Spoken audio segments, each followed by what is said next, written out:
सम्मानित देशवासियों, मैं एशल ठाकुर, राष्ट्रीय अध्यक्ष राष्ट्रीय समाजवादी जनक्रांति पार्टी, आप सभी के बीच इस वीडियो के माध्यम से मैं संदेश देना चाहता हूं, विशेष करके आपको राष्ट्रीय समाजवादी जनक्रांति पार्टी के नेक्स्ट एजेंडे के विषय में। देश के अंदर न्याय और शिक्षा की व्यवस्था, ये दोनों चीजें मौलिक अधिकार के अंतर्गत है। संविधान द्वारा प्रदत्त मौलिक अधिकार के अंतर्गत हमें शिक्षा और न्याय का अधिकार प्राप्त। आज राष्ट्रीय समाजवादी जनक्रांति पार्टी के इस प्लेटफॉर्म से मैं भारत सरकार से विशेष करके अपील करना चाहता हूँ। न्याय में समता और समानता की बात की जाती है।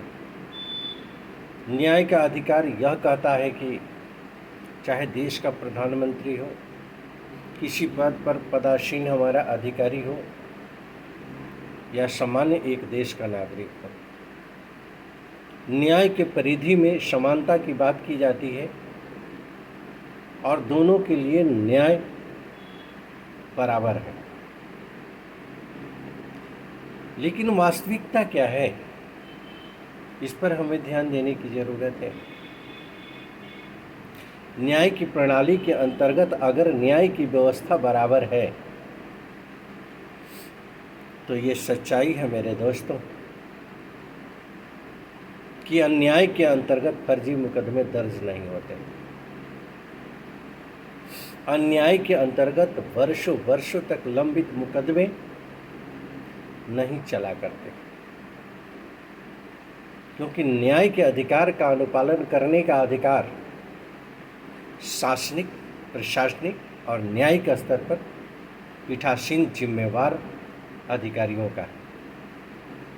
अगर इन अधिकारियों द्वारा, इन नेताओं द्वारा न्याय के परिदृश्य में पहल करते हुए ईमानदारी से अगर काम किया जाता तो आज अदालतों के अंदर फर्जी मुकदमे नहीं होते। आज वर्षों वर्षों तक न्यायालयों में मुकदमे लंबित नहीं होते। आज न्याय के लिए दर दर की ठोकरें खाने की जनता को जरूरत नहीं होती। जन समस्याओं का समाधान हो जाता शासनिक स्तर पर है, जन समस्याओं का समाधान हो जाता प्रशासनिक स्तर पर ही। अगर ईमानदारी से पहल करते तो व्यवस्था के कारण अगर न्यायालय में जाना होता तो न्यायालय में अगर ईमानदारी से न्याय व्यवस्था काम करना शुरू कर दे तो हमें लगता है कि न्याय में न तो विलम्ब हो, न तो किसी के साथ अन्याय हो। मैं तो कहता हूँ कि दूध का दूध, पानी का पानी कर दो। एक अन्यायी को न्याय देने के लिए बहुत डिले करने की ज़रूरत नहीं है। एक अन्यायी है, प्रमाणित आधार है, तो उसे अन्याय के अंतर्गत सज़ा मिलनी चाहिए और न्याय के अंतर्गत उस व्यक्ति को राहत मिलनी चाहिए जो व्यक्ति की न्याय के परिधि में आपसे अनुनय विनय करने गया है।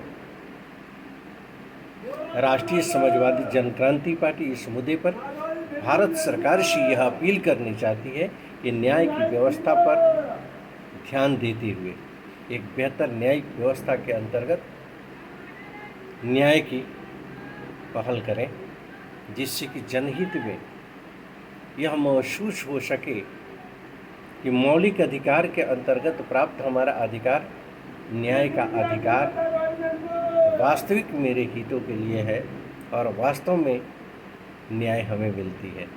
तो मैं अपील करना चाहता हूँ कि न्याय पूरी तरह से ईमानदारी के साथ मिलनी चाहिए और साथ ही न्याय पूरी तरीके से मुक्त होनी चाहिए। न्याय के साथ साथ शिक्षा के स्तर पर मैं चर्चा करना चाहूँगा। दोहरी शिक्षा नीतियों के अंतर्गत शिक्षा को दो भागों में विभाजित करके अमीर और गरीबों की श्रेणी में हमने बांट रखा है। प्राइवेट स्कूलों में अमीर के बच्चे विशेष करके जाते हैं पढ़ने के लिए और सरकारी स्कूलों में गरीब के बच्चे जाते हैं पढ़ने के लिए। ये दोहरी शिक्षा नीति की क्या ज़रूरत है। राष्ट्रीय समाजवादी जनक्रांति पार्टी ये मानती है कि शिक्षा के स्तर पर बिल्कुल शिक्षा फ्री होना चाहिए, प्राथमिक स्टेज से लेकर के और टेक्निकल शिक्षा, हायर एजुकेशन का शिक्षा पूरी तरह से फ्री होना चाहिए, मुफ्त होना चाहिए। राष्ट्रीय समाजवादी जनक्रांति पार्टी का मानना है कि सामान्य शिक्षा प्रणाली लागू करते हुए, एक तरह की शिक्षा व्यवस्था लागू करते हुए, बेहतरीन शिक्षा व्यवस्था को स्थापित करते हुए, स्कूलों की व्यवस्था बेहतर करते हुए, शिक्षा की व्यवस्था बेहतर करते हुए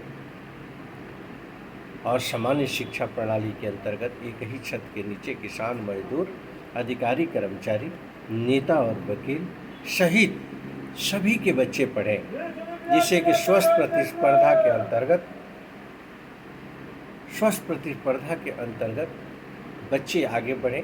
बच्चे के अंदर योग्यता हो तो चपरासी बने, बच्चे के अंदर योग्यता है तो क्लर्क बने, बच्चे के अंदर योग्यता है तो क्लास 1 अफसर बने। इससे व्यक्तित्व का विकास होगा, समाज का विकास होगा और देश का विकास होगा। राष्ट्रीय समाजवादी जनक्रांति पार्टी इस मुद्दे पर सरकार का ध्यान आकर्षित करना चाहती है, विशेष करके कि जनहित में इस पर ध्यान दें। व्यक्तित्व का विकास, समाज का विकास और देश का विकास तभी होगा जब ईमानदारी से हम न्याय की दिशा में पहल करेंगे। ईमानदारी के तहत हम शिक्षा की दिशा में पहल करेंगे। शिक्षा और न्याय दोनों ही नितांत आवश्यक है। मौलिक अधिकारों का संरक्षण करना हमारी सरकार का अधिकार है। मैं अपील करना चाहता हूँ कि सरकार इसे विशेषता, वरीयता के आधार पर इस पर ध्यान दें, विशेष पहल करते हुए ध्यान दें। राष्ट्रीय समाजवादी जनक्रांति पार्टी इस मुद्दे को लेकर के अपील करना चाहती है। धन्यवाद।